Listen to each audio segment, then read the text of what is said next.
Hello and welcome friends. आज हम देखेंगे एक्सरसाइज 2.4 का दूसरा सवाल जो है निम्न परिमेय संख्याओं का दशमलव प्रसार लिखिए एवं बताइए कि ये शांत है या नहीं है। ठीक है, इससे पहले जो पहला सवाल देखा था हमने, उसमें हमें क्या करना था, केवल बिना विभाजन किए है ना, बिना भाग किए हमको ये बताना था कि दशमलव प्रसार कैसा है, शांत है या अशांत। अब यहाँ पे क्या करना है, इन परिमेय संख्याओं का दशमलव प्रसार हमको निकालना है और बताना है कि ये शांत है या नहीं है। तो देखिए पहला सवाल जो है इसमें वो है 13/125।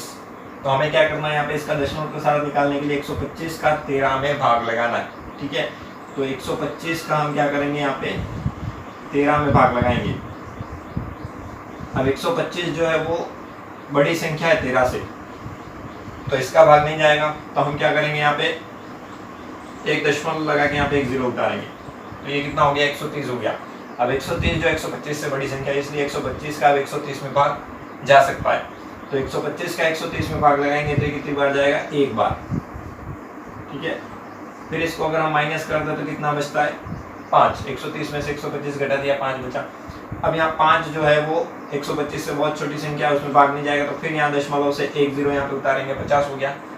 अभी भी ये छोटी संख्या है, तो फिर से यहाँ पे क्या करेंगे, एक जीरो और उतार के फिर यहाँ पे एक जीरो लगाएंगे। ठीक है, तो अब ये कितना हो गया, 500 हो गया। अब 125 का 500 में भाग लगाएं अगर, तो कितनी बार जाएगा, तो 125 का अगर हम 4 बार गुणा करते हैं तो यहाँ पे कितना आ जाता है, 500। ठीक है, और यहाँ पे शेषफल कितना आ गया, 0। तो यहाँ पे जो आपका आंसर आया, जो भागफल आया वो कितना आया, 0.104। मतलब ये यहाँ पे जाके क्या हो गया, रुक गया।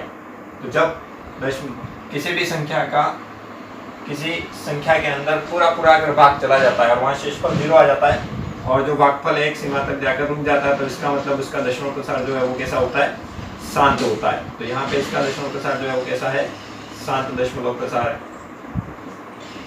ठीक है, नेक्स्ट है 14,588 में 625 का भाग। अब यहाँ पे इसी तरह से हमें क्या करना है, 625 का भाग लगाना है 14,588 में। ठीक है, अब इसका हम भाग लगाएंगे तो 625 का देखिए 3 अंकों में तो भाग जाएगा नहीं, क्योंकि 145 इससे छोटी संख्या हो जाएगी। तो यहाँ पे हम कितने, 4 अंक लेंगे, 1458।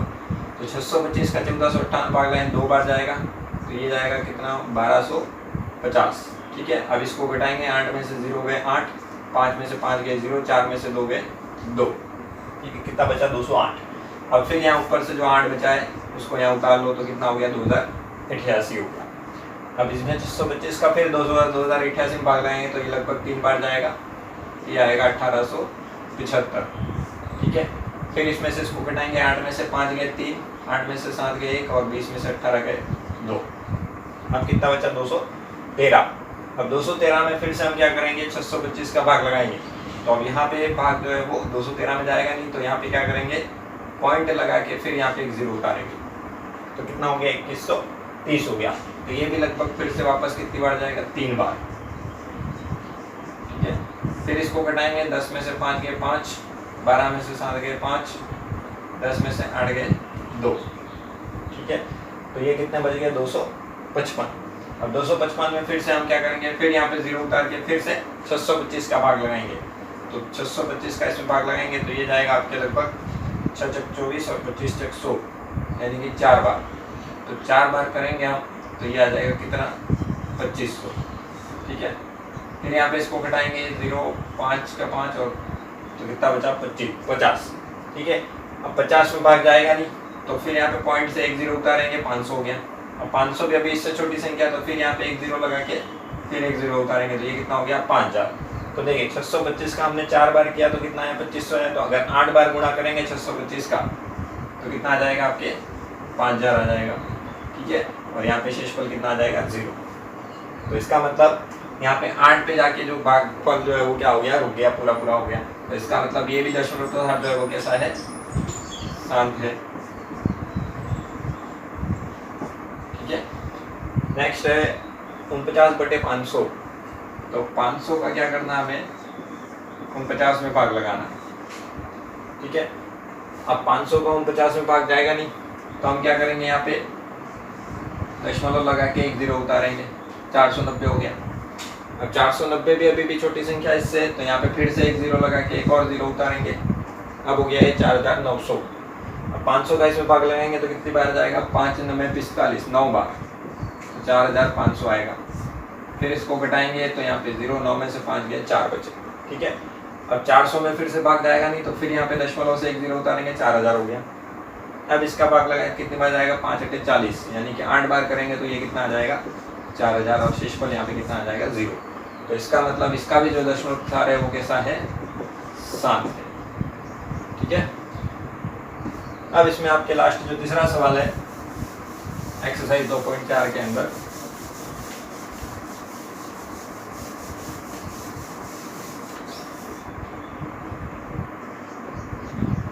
तीसरा सवाल है आपके नीचे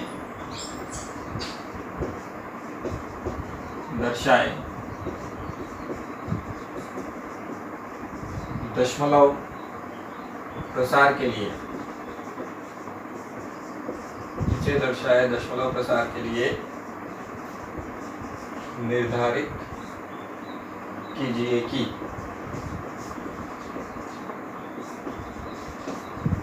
यह संख्या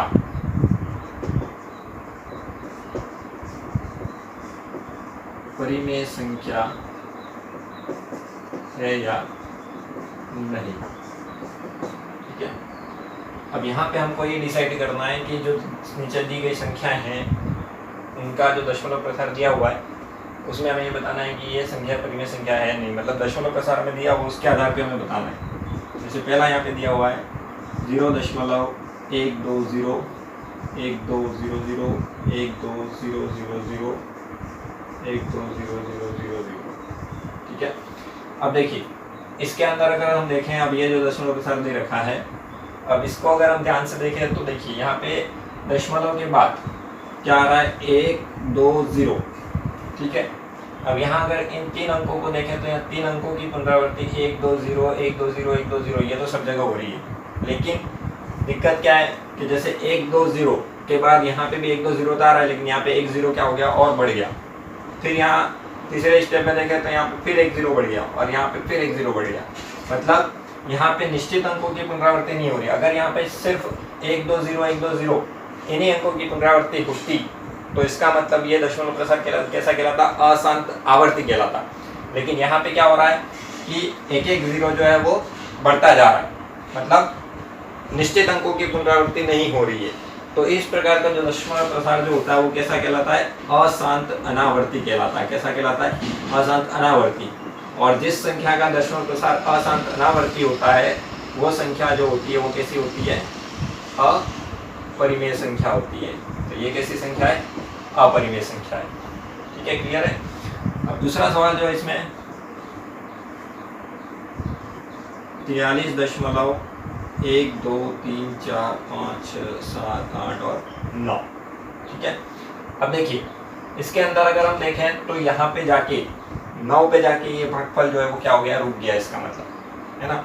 अब इसके आगे देखिए यहाँ पे डॉट डॉट डॉट इस तरह से रिक्त स्थान है ना, डॉट डॉट डॉट डॉट नहीं दिया हुआ है, इसका मतलब समझ लीजिए कि ये भाग जो है यहाँ पे जाके क्या हो गया, पूरा हो गया। यहाँ पे जाके भागफल रुक गया, मतलब शेषफल क्या आ गया, 0 आ गया। तो इस प्रकार का जो दशमलव प्रसार जो होता है वो क्या कहलाता है, शांत कहलाता है ना। तो जिस संख्या का दशमलव प्रसार कैसा होता है, शांत दशमलव होता है, शांत दशमलव, तो वो संख्या जो है वो कैसी होती है, अपरिमेय संख्या कहलाती है। ठीक है, तो इसका परिमेय संख्या, तो ये जो संख्या वो कैसी है, परिमेय संख्या है। तीसरा जो है इसके अंदर 27.14285 और इसके ऊपर 12। ठीक है, देखिए यहाँ पे दशमलव के बाद जो भी अंक हैं 1 4 2 8 5 7 इन सब के ऊपर क्या है, बार का निशान है, बार का चिन्ह है। बार का मतलब ये होता है कि अगर इस चिन्ह को हटा दें तो इसका मतलब इन अंकों की क्या हो रही है, पुनरावृत्ति हो रही है ना। मतलब अगर हम इस संख्या का अगर इसमें भाग लगाते हैं तो यहाँ पे 7 के बाद वापस कौन सा, यही अंक 1 4 2 8 5 7 यही अंक वापस क्या होंगे, रिपीट होंगे। तो इसका मतलब क्या हो रहा है कि यहाँ पे निश्चित अंकों की पुनरावृत्ति हो रही है ना, इसके अलावा कोई अंक नहीं आएगा, यही 6 अंक जो है उनकी क्या होगी, बार बार पुनरावृत्ति हो रही है। तो ऐसा दशमलव प्रसार जो होता है वो कैसा कहलाता है, अशांत आवर्ती दशमलव कहलाता है। कैसा कहलाता है, अशांत आवर्ती दशमलव। तो अशांत आवर्ती दशमलव वाली संख्याएं जो होती है वो भी कैसी कहलाती है, परिमेय संख्या कहलाती है। ठीक है, तो देखिए यहाँ पे एक चीज ध्यान रखनी है कि अगर कभी भी हमें पूछ ले कि परिमेय संख्या क्या होती है, अपरिमेय संख्या क्या होती है, तो ऐसी संख्याएं जिनका दशमलव प्रसार या तो शांत होता है या अशांत आवर्ती होता है, वो संख्याएं क्या कहलाती है, परिमेय संख्या कहलाती है। और ऐसी संख्याएं जिनका दशमलव प्रसार अशांत अनावर्ती होता है, वो अपरिमेय संख्या कहलाती है, इरेशनल नंबर, और ये होती है रेशनल नंबर। ठीक है, क्लियर है। तो इसके साथ ही आपका यहाँ पे चैप्टर 2 जो है वो एक्सरसाइज 2.4 के साथ में खत्म होता है। नेक्स्ट चैप्टर हम अगले वीडियो में देखेंगे। तब तक के लिए धन्यवाद।